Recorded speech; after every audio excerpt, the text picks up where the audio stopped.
I am Lashanna Alfred, the CEO of You Change Counseling and Consulting.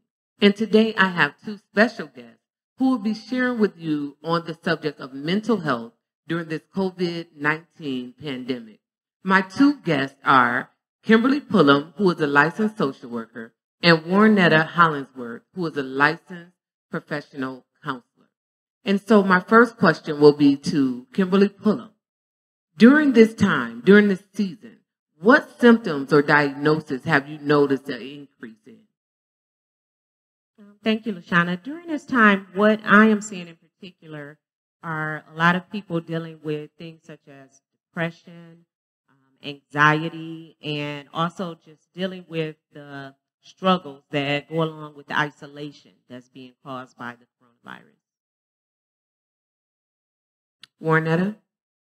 I see a lot of people with anxiety, a lot of people that's bored with idle minds, also with grief due to the death rate of the COVID-19. A lot of people are dealing with grief because they are isolated and they can't be around family.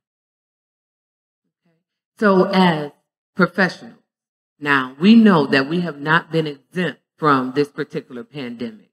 I want to know, how have you been managing your own mental health symptoms during this time? Kimberly?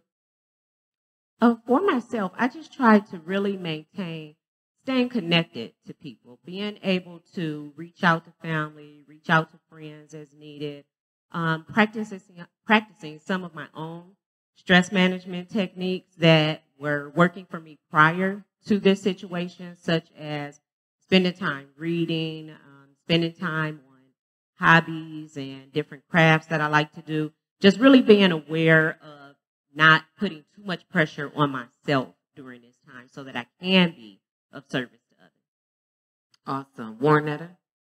I've been setting weekly goals and trying to accomplish those things around the house. I have started gardening and planting new things, trying to watch them grow. I also try to spend time on Zoom with families and laugh and watch a couple shows that are funny. I also enjoy just spending time really embracing new things and learning new things. Awesome. Thank you. I would like both of you to share on the stigma of mental health in the Black community, because this particular virus, they're saying it has really impacted the community. But what would you say to those of us in the Black community and their thoughts about mental health and receiving counseling? Kimberly?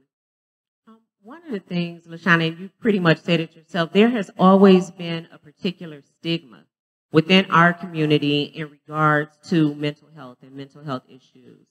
And I would say during this time especially, just to let people know that it's okay. You know, it's okay to not be okay.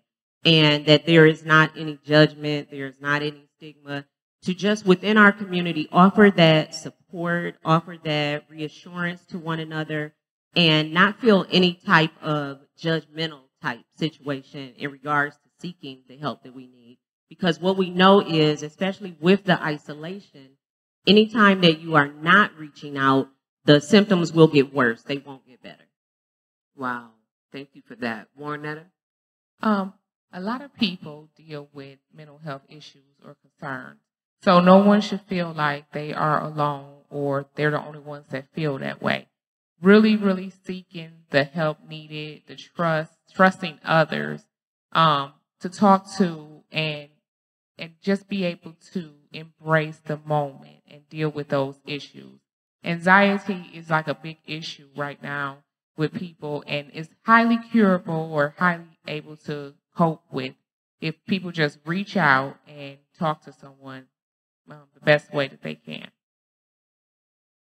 So you may be suffering from anxiety or depression due to this particular virus.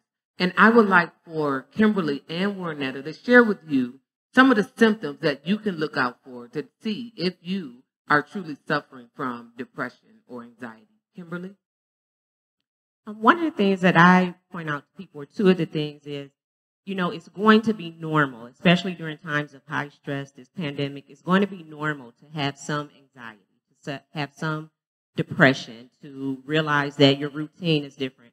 But when you realize that the depression that you're dealing with is starting to affect your daily functioning, you are sleeping a lot more than normal or suffering from insomnia, can't sleep at all, you are dealing with some increased appetite suppressing, you're not eating, you are really pulling back from your friends and family. Once you realize that that depression, that anxiety, that isolation is beginning to affect your daily functioning and or your safety, then absolutely you want to reach out for some help. And Lashanna, I want to go back a little bit, something else on that previous topic about our community. One of the other things I think we really need to bring to awareness is that there are therapists in our community that look just like you. I think that another piece of the stigma that culturally we don't reach out is because we're just not aware that there are therapists, there are service providers that look like you, that really can have a genuine understanding, not just the book knowledge, but a cultural awareness of what it is you're dealing with and being able to basically meet you right where you are. So I just really wanted to add that. Absolutely. Thank you. Warrnetta? Symptoms to look out for is isolating yourself, being very impulsive, overeating also, just making decisions without thinking logically about it, making decisions without thinking about the reality or consequences of it, but really looking at the change in your behavior. Am I sleeping longer, more? Am I more sad on days? The duration of the feeling is very important on if you know that you're dealing with some kind of mental health concern. And I always tell people, don't suffer in silence, because that right there will prevent you from getting the help and services that you need. Absolutely, absolutely. I just want to thank you two ladies for coming on and sharing your expertise and your experience with our audience. And for those of you who are watching, I really want to encourage you, seek help. If you know that you're suffering with any one of these disorders that we have shared with you today, seek help. I am a licensed independent social worker. I have my own private practice. And the information to reaching out will be down at the bottom. And I can also link you with licensed professionals that will help you during the season. Listen, you are not alone. And you truly can have Jesus and a therapist. So join the rest of the service. Enjoy.